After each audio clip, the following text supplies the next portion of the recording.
भक्तों, आइए सुनते हैं सोमवार व्रत कथा।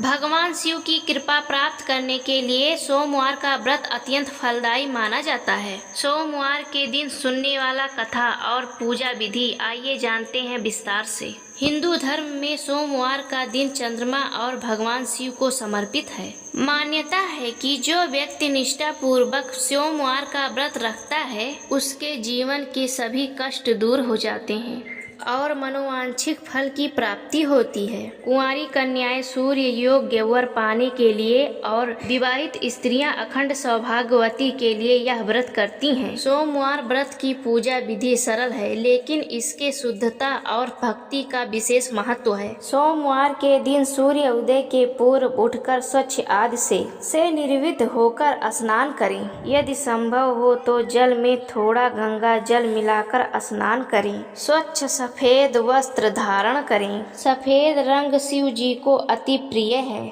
इसके बाद हाथ में जल, अक्षत और पुष्प लेकर भगवान शिव के सम्मुख व्रत का संकल्प लें। हे महादेव, मैं आज आपके नियमित सोमवार का व्रत रख रहा या रही हूँ, कृपया मेरी पूजा स्वीकार करें। भगवान शिव की मूर्ति या शिवलिंग का अभिषेक करें। सबसे पहले शुद्ध जल, फिर कच्चा दूध, दही, घी, शहद और शक्कर पंचामृत से अभिषेक करें। अंत में फिर से शुद्ध गंगा जल चढ़ाएं। महादेव को सफेद चंदन या तिलक लगाएं। माता पार्वती को कुमकुम या सिंदूर अर्पित करें। शिव जी को कम से कम 3 या 11 बेल पत्र चढ़ाएं। ध्यान रखें कि बेल पत्र कहीं से फटा या कटा ना हो और उस पर ओम नमः शिवाय लिखकर चढ़ाना और भी शुभ माना जाता है। भांग, धतूर, समी के पत्ते, सफेद पुष्प, कनेर या चांदनी, अक्षत, बिना टूटे चावल और भस्म अर्पित करें। भगवान को तुलसी दल, मेवा, घर पर बनी शुद्ध मिठाई का भोग लगाएं। इसके बाद घी का दीपक जलाएं। धूप जलाकर सोमवार व्रत का पाठ करें या सुने। अंत में शिव जी की आरती करें। प्राचीन काल की बात है,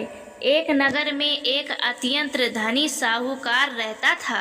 उसके पास धन धान्य की कोई कमी नहीं थी, परंतु उसके पास कोई संतान नहीं थी। इस कारण वह सदैव चिंतित और दुखी रहता था। संतान प्राप्ति की इच्छा से वह प्रत्येक सोमवार को भगवान शिव का व्रत रखता था और पूरी श्रद्धा के साथ शिवलिंग जाकर भगवान शिव और माता पार्वती का पूजा करता था। उसकी भक्ति को देखकर एक दिन माता पार्वती जी प्रसन्न हुई और भगवान शिव से बोली, हे प्राणनाथ, यह साहूकार आपका अंधभक्त है और लंबे समय से आपकी आराधना कर रहा है।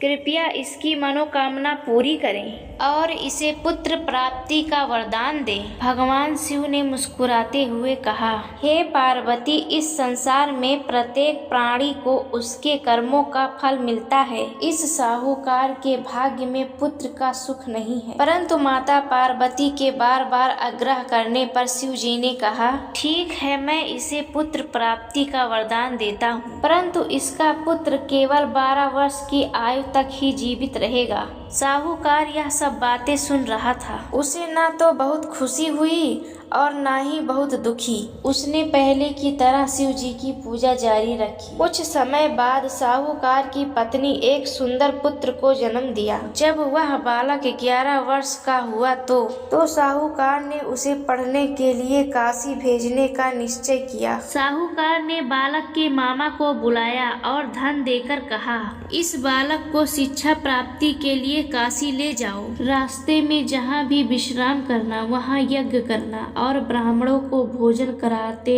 हुए आगे बढ़ना। मामा और भांजा दोनों काशी की ओर चल दिए। रास्ते में एक नगर पड़ा जहाँ की राजकुमारी का विवाह होने वाला था। जिस राजकुमार से उसका विवाह होना था वह एक आंख से काना था। राजकुमार के पिता ने जब सुंदर बालक साहूकार के बेटे को देखा तो उसके मन में एक विचार आया। उसने सोचा कि क्यों ना इस बालक को दूल्हा बनाकर विवाह संपन्न करवा दिया जाए और बाद में इसे विदा कर दिया जाएगा। साहूकार के बेटे को दूल्हा बनाकर राजकुमारी से विवाह करवा दिया गया, लेकिन वह बालक धार्मिक था।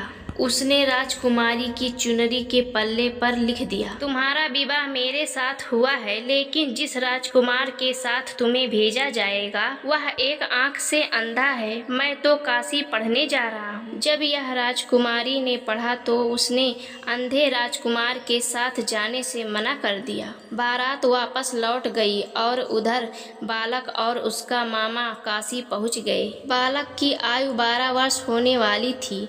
एक दिन मामा ने यज्ञ रखा था। बालक की तबीयत खराब थी, इसलिए वह अंदर सो गया। भगवान शिव के कहे अनुसार ठीक 12 वर्ष की आयु में उस बालक के प्राण निकल गए। मृत्यु भांजे को देखकर मामा विलाप रहने लगा। संयोग उसी समय भगवान शिव और माता पार्वती वहां से गुजर रहे थे। पार्वती जी ने विलाप सुना तो शिव जी से कहा, महाराज कोई दुखिया रो रहा है, इसके कष्ट को दूर करें। जब वे पास पहुँचे तो देखा कि यह तो साहूकार का पुत्र है। माता पार्वती जी ने फिर शिव जी से प्रार्थना की, हे प्रभु इसे जीवन दान दें, अन्यथा इसके माता पिता तड़प तड़प के मर जाएंगे। माता पार्वती के अत्यंत आग्रह करने पर भगवान शिव ने बालक को पुनः जीवित कर दिया। बालक ओम नमः शिवाय जपते हुए उठ बैठा। शिक्षा पूरी कर बालक अपनी पत्नी राजकुमारी के साथ वापस अपने नगर पहुंचा।